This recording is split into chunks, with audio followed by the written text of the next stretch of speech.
देहरादून में एक गाड़ी ने ऐसा हंगामा खड़ा कर दिया जिसने देहरादून जिला प्रशासन और क्लेमेंट टाउन कैंट बोर्ड को आमने सामने कर दिया है। जिला प्रशासन और कैंट बोर्ड की इस लड़ाई ने प्रशासनिक गलियारों में हलचल मचा दी है। गाड़ी से जन्मे डीएम सबिन बंसल और सीईओ अंकिता सिंह के इस झगड़े की शिकायत सीएम पुष्कर सिंह धामी तक भी पहुंच चुकी है। डीएम और सीईओ के इस झगड़े ने आम जनता के मन में कई सवाल भी खड़े कर दिए हैं। सवाल सीधा है, आखिर क्लेमेंट टाउन कैंट बोर्ड की कार में ऐसा क्या खास है कि जिला प्रशासन बार बार उस कार को अधिग्रहण करने पहुंच जाता है।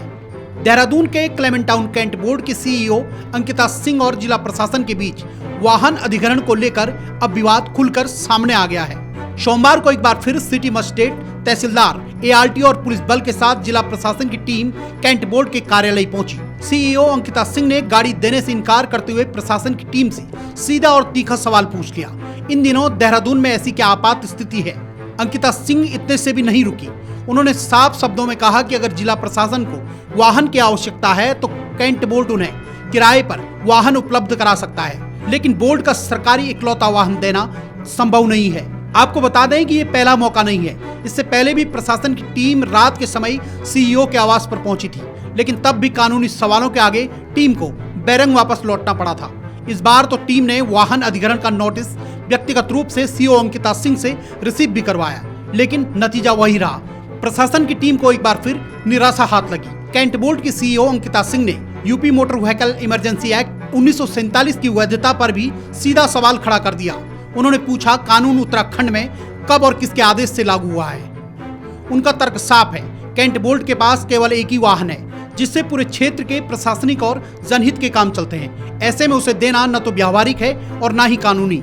एक तरफ जिला प्रशासन आपात आवश्यकता का हवाला दे रहा है, तो वहीं दूसरी ओर कैंट बोर्ड के सीईओ कानून, अधिकार और प्रशासनिक सीमाओं की बात कर रही हैं। अब सवाल यह भी उठ रहे हैं, साधन संपन्न राजधानी देहरादून में डीएम को आखिरकार वाहन की ऐसी क्या किल्लत पड़ी और कैंट बोर्ड के वाहन में ऐसा क्या है कि डीएम साहब उसी वाहन का अधिग्रहण करना चाहते हैं? इस पूरे विवाद में अब एक और बड़ा खुलासा सामने आया है।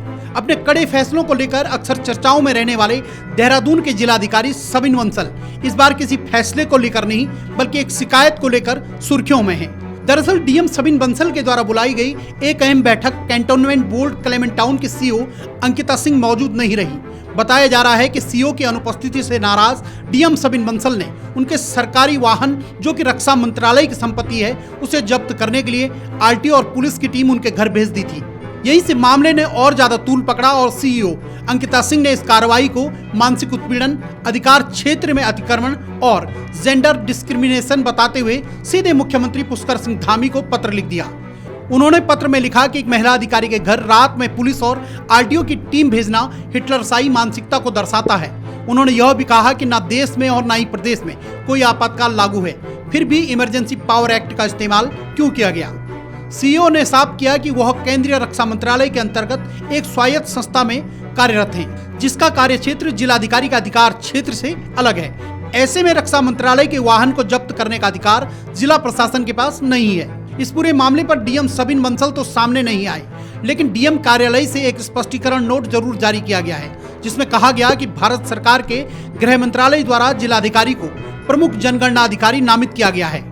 डीएम कार्यालय के अनुसार 28 और 31 जनवरी 2026 को जनगणना को लेकर एक संयुक्त बैठक बुलाई गई थी, जिसकी जानकारी लिखित और फोन दोनों माध्यमों से कैंट बोर्ड को दी गई थी। इसके बावजूद भी कैंट बोर्ड के अधिकारी बैठक में शामिल नहीं हुए, जिससे जनगणना का काम प्रभावित हुआ है। इससे यह साफ है कि मामला अब सिर्फ एक सरकारी गाड़ी का नहीं रहा, यह बन चुका है कानूनी अधिकारों, प्रशासनिक सीमाओं, केंद्रीय और राज्य अधिकार क्षेत्रों के साथ साथ महिला अधिकार के सम्मान का सवाल। अब देखना होगा कि सह और मात की लड़ाई में किसकी जीत होती है।